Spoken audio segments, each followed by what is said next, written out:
Vinod big pass இந்நேரம் பெண் இருந்தது நான் சும்மா கப்புன்னு போட்டு கபால்னு அல்வா மாதிரி அடிச்சிருப்பேன். வினோத் உட்காந்துட்டு அவன்கிட்ட பேனா இல்லையா, ஒரே செம்ம காமெடியாக வாங்கிட்டாங்க. வினோத்தும் விக்கியும் உட்காந்துக்கிட்டு ஒவ்வொருத்தரை பற்றி என்ன பாடலான்னு. பிக் பாஸ் முடிய போது அந்த ஃபங்க்ஷனில் பாடுறதுக்காக இவங்க 2 பேரும் தயார் பண்ணுறாங்க. அப்படியே பார்த்திங்கன்னா வினோத்து பண்ணுற அழும்பல் தாளலை.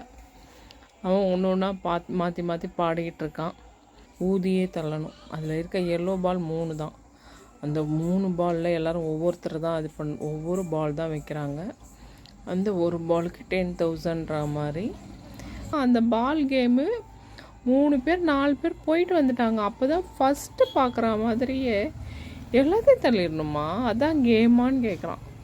இவனை என்ன சொல்கிறது? ஏன்பா வாட்டர் மிலன், நீ எப்படிப்பா இப்படியே தானா, பிறந்ததுலேருந்தே இப்படி தானா, இல்லை நடுவில் கொஞ்சம் இப்படி ஆயிட்டியாப்பா அப்படின்னு கேட்குற மாதிரி இருக்குது. அப்புறம் ஒவ்வொருத்தராக வராங்க. இன்னும் சுவாரஸ்யமாக எதுவும் பெருசாக ஒன்றும் டேஷ் ஆகலை. ஆனால் வந்தாலே ஒருத்தி வியானாவா, ஃபஸ்ட்டு அவள் தான் வந்தா. அவள் வந்த உடனே ஒரு ட்விஸ்ட் வச்சாங்க. இன்றைக்கி நைட்டு நான் தூக்கத்தில் எழுப்புவேன், யாரையாவது 2 பேரை கூப்பிடுவேன், அவங்க என்னோட கிளம்பி வந்துடணும். அது சும்மா உருட்டு, நீ எவ்வளோ வேணால் உருட்டு,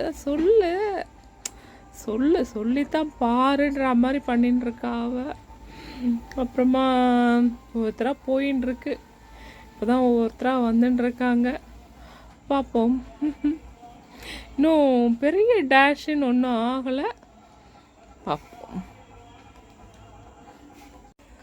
வினோத்தும் விக்கியும் பாட்டு அப்படியே கம்போஸ் பண்ணிகிட்டே இருக்காங்களா. உடனே வினோத்தை பிக் பாஸ் இந்நேரம் பெண் இருந்தது நான் சும்மா கப்புன்னு போட்டு கபால்னு அல்வா மாதிரி அடிச்சிருப்பேன். வினோத், இன்னும் உனக்கு இந்த இதெல்லாம் மாறலை, பார்த்து நடந்துக்கோப்பா. கப்புன்னு கபால்னு அல்வாவாக தூக்கி அடிச்சிருப்பானோ பாருங்க. நம்ம அழகா இல்லைன்னா நம்ம கவலைப்படக்கூடாது இல்லைங்களா? ஏன்னா நம்ம அப்பா நம்ம அம்மா அவங்க எப்படி இருக்காங்களோ அவங்களோட தானே நம்மளுக்கு வரும். அதுக்கு காரணமாக நம்ம இருக்க முடியாது, அதுக்கு கவலைப்படக்கூடாது இல்லைங்களா? நம்ம புத்திசாலியாக இல்லைனா தான் கவலைப்படணும். கல்வின்றது நம்மளுக்கு எல்லாத்தையும் கற்றுக் கொடுக்கும் இல்லைங்களா? அதனால் புத்திசாலியாக இல்லைனா தான் கவலைப்படணும், அழகாக இல்லைன்னா கவலைப்படக்கூடாது.